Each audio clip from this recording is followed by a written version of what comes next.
Toluidine blue stains. When do we use toluidine blue stain? It is also known as vital staining modality. In this process, first step is to pre-rinse with 1% of acetic acid to remove any debris. Next is to apply toluidine blue stains, that is 1%. It is applied on the lesion with a cotton swab or brush, and it is let it stain for 30 to 60 seconds. Rinse again with 1% of acetic acid, remove excess dye. Then if the dark blue staining persists, that means that there is a possible of malignancy or dysplasia lesions which needs to biopsy should be done for that area. And if there is no staining, or if light blue stain is there, then it is likely benign or normal tissue. Then follow up is important, and you can see this toluidine blue stain is applied with a cotton swab, and if this blue type of blue color is sustained, that means the lesion is potentially malignant, and then we send it for biopsy. Okay, then we send it for biopsy. Now in this toluidine blue staining, that is vital staining, the question which is asked is what is the first step. So the first step is pre-rinse with 1% of acetic acid to remove any debris. Okay, next we will study about the vascular lesions. For vascular lesions, the test we do is diascopy. What is diascopy? A glass slide is applied to a red area or the vascular lesion. Here it is reddish area, but when the glass slide is applied and pressure is applied, it becomes blanched. So on pressing the lesion, it becomes blanched, and it confirms the presence of a vascular lesion. So why does this happen?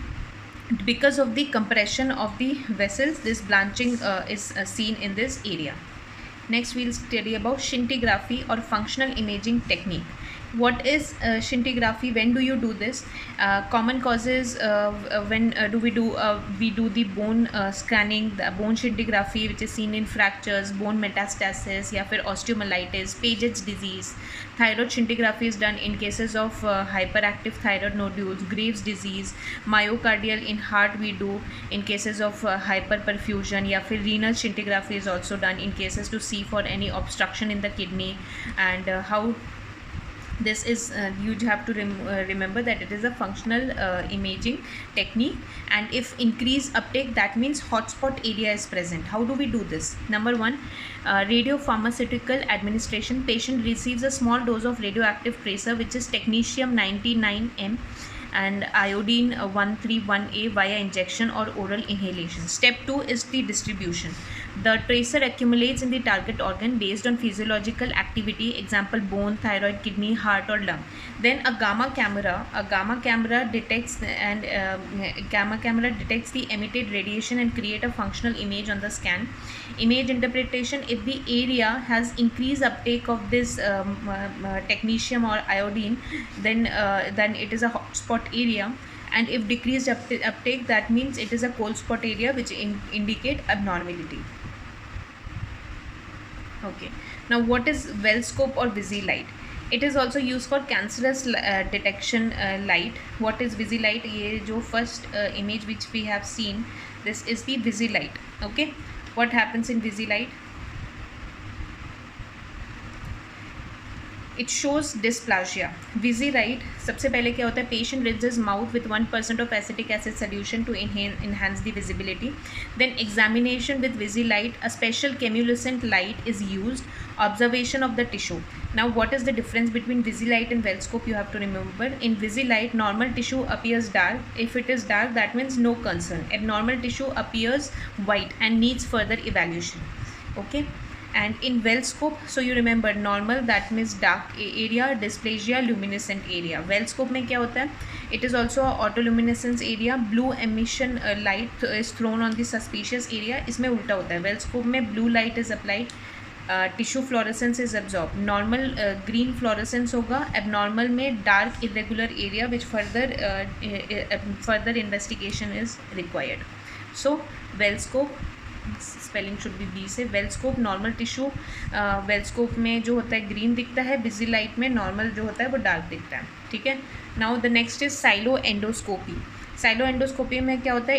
It is a advancement of sialography, retrieval of sialolith. What is sialolith? जो salivary glands में साइलोलिथ क्या होता है, salivary glands में हमारे जो होते हैं वो स्टोन्स हो जाते हैं, जिनको हम बोलते हैं sialolith. So how do you do this?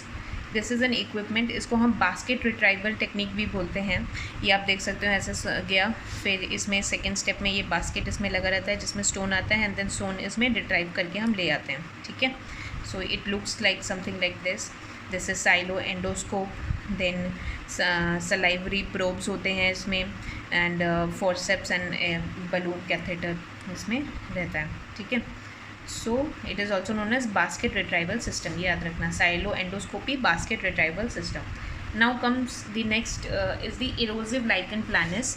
Erosive lichen प्लानस जो होता है, इट इज़ इसके क्या फीचर्स होते हैं ये आप देख सकते हैं. इरोसिव लाइकन प्लानस ये ऐसे रहता है. ठीक है. इरोसिव में क्या होगा, there will be white lacy lesion along with red erosive areas जो रहेंगे. ये आपके होता है इरोसिव लाइकन प्लानस. ठीक है. तो इसमें क्या होता है, पेनफुल स्वेलन लीजन्स होंगे, इरोजन अल्सर्स होगा जो कि ओरल, जेनाइटल, ईसोफेगल एरियाज़ में प्रेजेंट है. Burning sensation, difficulty for eating और स्पीकिंग होगा. क्लिनिकल एग्जामिनेशन में आपको दिखेगा white reticular lace like pattern, ये जो आपको दिख रहा है लेस लाइक पैटर्न रहेगा. Atrophic erosive areas. Possible desquamative gingivitis, मतलब ये जिंजीवाइटिस यहाँ पे इन्फ्लेम जिंजाइवा रहेगा. ठीक है. बायोप्सी करेंगे डायरेक्ट डायग्नोसिस के लिए, biopsy, direct immunofluorescence and to rule out any malignancy. Treatment क्या केसेस रहते हैं, माइल्ड केसेस में हम topical steroids like clobetasol. Severe cases में सिस्टमिक स्टेरॉइड्स दे सकते हैं, इम्यूनोसप्रेसेंट्स दे सकते हैं. Alternative therapy like tacrolimus, retinoids, टूवा थेरेपी इज़ गिवन. ठीक है. फिर आ जाएगा ल्यूकोप्लेकिया. This is leukoplakia. क्या डिफरेंस है आपको समझ आ रहा है? यहाँ पे क्रैक मड अपीयरेंस था और वहीं लाइकन प्लानस में आपका ऐसा कैसा था, रेटिकुलर वाइट लेसी पैटर्न्स रहेंगे. ठीक है. Then what is the characteristic of leukoplekia? White patches which is non removable, that is non scrapable white areas on oral mucosa. Location commonly affects the buccal mucosa, tongue and the floor of the mouth. उसके बाद texture में भी smooth, wrinkled और exhibit a crack mud appearance. ये इसका आपको याद रखना है ल्यूकोप्लेकिया में. Asymptomatic, often painless, which can delay detection. Potential for malignancy, considered a potential malignant disorder especially in individual with risk factors such as tobacco use. ठीक है. So diagnosis and management flow chart में हम देखेंगे. White patch on oral mucosa. अगर आपको कोई भी oral mucosa पे कोई वाइट पैच आपको ऐसा दिखा है तो सबसे पहले what will you do, you will check if it is scrapable और not. If it is scrapable then it might be candidiasis, and तो हम अपने डायग्नोसिस को कैंडिडियासिस की ओर लेके जाएंगे. But if it is non scrapable, so crack mud appearance दिख रहा है, then it is a high risk of leukoplakia हो सकता है. देन अगर स्मूथ है तो फिर लो रिस्क होगा. And then check for factors like smoking, alcohol या फिर HPV वायरस. फिर अगर प्रेजेंट है ये सारे फैक्टर्स तो high risk for malignancy. Absent है तो जस्ट मॉनिटरिंग इज़ इम्पॉर्टेंट. फिर perform biopsy and histopathology. If no dysplasia, regular monitoring. Mild dysplasia, lifestyle changes, regular follow up करवाना होगा. मॉडरेट डिस्प्लेजिया आया अगर डायग्नोसिस में तो medications plus consider lesion excision, retinoids देना पड़ेगा. Antioxidants like beta carotene, lycopene, vitamin A, topical corticosteroids like triamcinolone, clobetasol. Experimental therapies like photodynamic therapy, green tea extract etcetera. Then severe dysplasia है तो carcinoma in situ, that is immediate excision and plus further treatment. So key take away क्या है, अगर mild case है leukoplakia को तो आप patient को बोलोगे, ऑब्जर्व करोगे, हैबिट मॉडिफिकेशन करोगे एंड पॉसिबल एंटीऑक्सीडेंट थेरेपी दे सकते हैं. मॉडरेट केसेस में medication plus excision if required. Severe cases में surgical removal is mandatory to prevent cancer. ठीक है. नाउ अगेन लाइकन प्लानस पे हम आएंगे. लाइकन प्लानस अगर पूछा जाए what is it, it is an auto immune disorder. ठीक है. इसमें क्या हो जाता है, इट इज़ लाइकन प्लानस में पेशेंट में यहाँ पे स्किन लीजन्स रह सकते हैं, फ्लैट हो सकते हैं, oral lesions, nail changes, scalp lesions भी होता है जिसमें hair loss with scarring. And why it is कैसे स्टार्ट होता है, तो usually stress, medications like NSAIDs, beta blockers हो गए या फिर एंटी मलेरियल्स ड्रग्स हो सकते हैं. Hepatitis C infection, dental materials like amalgam filling. Then lichen planus के लिए भी बायोप्सी करवाते हैं, immunofluorescence if needed. Histopathology finding में आ जाएगा hyper keratosis, band like lymphocytic infiltrate, basal cell degeneration. And then how do you classify lichen planus? Cutaneous lichen planus, oral lichen planus में white lacy pattern रहेगा in the mouth, genital lichen planus, nail lichen planus, scalp lichen planus and hypertrophic lichen planus, thick scaly plaques on shins and erosive lichen planus, painful erosions रहता है. What is the treatment? ये हम already हमने अभी ऊपर हमने बात किया था, डिस्कस किया था. तो लाइकन प्लानस जो रहता है autoimmune disorder which is aggravated by stress, hepatitis C virus भी जो रहता है is can also aggravate the lichen planus. ठीक है, ये बात आपको याद रखना है. उसके बाद what are the syndromes which are associated with lichen planus? So सबसे पहले Greenspan syndrome. It is a triad of oral lichen planus, diabetes and hypertension. Cause क्या हो सकता है? long term medication use.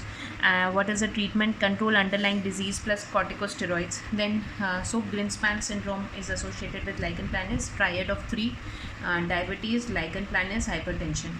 Then next is vulvovaginal gingival syndrome, जिसमें आ जाएगा sites gingiva, vulva and vagina में रहेगा. Symptoms painful erosion, red inflamed mucosa, treatment topical systemic steroids. Then lichen planus pemphigoides, lichen planus plus blisters present रहे हैं. Diagnosis में direct immunofluorescence हम करवाते हैं. ठीक है, now this is very important.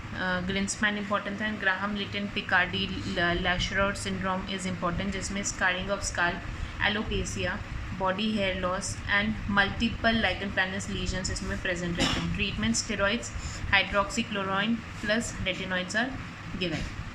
ठीक है, तो इफ़ डिफ्रेंशिएशन के लिए आपसे आया तो ग्रिन्सपैन एंड ग्राहम का क्या डिफ्रेंशिएशन आप कैसे करोगे? सबसे पहले ग्रिन्सपैन में क्या रहता है? You remember this, hypertension, oral lichen planus, diabetes mellitus, HOD, hypertension, oral lichen planus and diabetes mellitus. And वहीं पे जो ग्राहम लिटिल सिंड्रोम जो है दैट इज़, इसमें आ जाएगा आपको मल्टीपल लीजन्स रहेंगे नेल्स में, स्किन में, ओरल कैविटी में, मल्टीपल साइट्स इन्वॉल्व रहेगा and alopecia will be involve. ठीक है, so Graham Little Piccardi syndrome में की signs, scarring, alopecia, hair loss, body hair loss भी होगा, lichen planus lesions multiple sites में होंगी, नेल चेंजेस होंगे and systemic links, no diabetes and hypertension नहीं है. Treatment steroids, retinoids and hydroxychloroquine. Grinspan syndrome में की साइन क्या है? Erosive oral lichen planus, diabetes, hypertension, nail and scalp involvement नहीं होगा, सिस्टमिक लिंक प्रेजेंट रहेंगे. मैनेजमेंट में manage diabetes, hypertension, topical corticosteroids, immunosuppressants. Okay, so this is how you will differentiate. Now what is Koebner's phenomenon? अगर आपसे कोई पूछे तो कोबनर्स फेनोमेन क्या होता है? सिंपली अगर पूछा जाए तो अगर आपको ट्रॉमा हुआ है, आपने उसको इच कर लिया या कुछ कर लिया, तो ट्रॉमा में in the line of trauma a new lesion appears. Definition पूछा जाए तो development of new lichen planus lesions in at the sites of trauma or injury. It is seen in lichen planus, psoriasis and vitiligo. Triggering factors is scratching, surgery, burns or pressures. Management: minimize trauma, use protective measures, topical steroids to reduce inflammation. ठीक है, is known as Koebner's phenomenon. Okay, name 2 immunomodulators of lichen planus. Corticosteroids पहले तो आप देते हो, और उसके अलावा क्या इम्यूनोमोडुलेटर्स हैं? It's cyclosporine and tacrolimus. ठीक है, it is a calcineurin inhibitors. Okay, now which are the diseases which are closely looking to lichen planus? Lichenoid reaction, discoid lupus erythematosus. ठीक है, how do you differentiate different, मतलब क्या characteristic feature है lichenoid reaction का? It is unilateral plus इसमें aetiology होंगी, जैसे कि मेडिकेशंस हो गया, टोबैको हो गया, या एडजेसेंट टू अमलगम रिएक्शन. ठीक है, नाउ डिस्कॉइड लूपस एरिथेमेटस हो गया. नाउ एक होता है systemic lupus erythematosus. This you can see butterfly rash, अगर शेप्ड प्रेजेंट रहेगा, बटरफ्लाई रैश बोलते हैं, in the malar area. Red, flat or slightly raised rash across the cheeks and the bridge of the nose present रहेगा. associated with systemic symptoms like fever, fatigue and joint pain, photosensitivity and transient, that means it can come and go. So systemic lupus erythematosus SLE में आप देखोगे क्या होगा, photo sensitivity होगा, there will be malar rash, butterfly rash shape में होगा over the cheeks, erythematous rash to areas which are expose to sun, then यहाँ पे किडनी डिजीजेस हो सकते हैं, उसको hematuria, proteinuria, lupus nephritis, then heart में भी हो जाएगा, क्या होगा, देर में भी inflammation, Raynaud's phenomenon, pericarditis, patient को weight loss, fatigue, fever, arthritis and etcetera present रहेंगे, लंग में भी कफ होगा, टैकीपीनिया means increase heart beat, increase in breathing rate, plural inflammation, effusion, सारी प्रॉब्लम्स हो सकते हैं. तो this is systemic lupus erythematous. Now, how will you in systemic lupus erythematous there may be central atrophic areas are present, and despite lupus erythematous, how do you differentiate? This will have plaque like scaly lesions that leads to scarring हो जाएगा. This is usually localized, not systemic, and more chronic and scarring compared to the transient malar rash in systemic lupus erythematous. Okay, now we'll study about herpes zoster virus.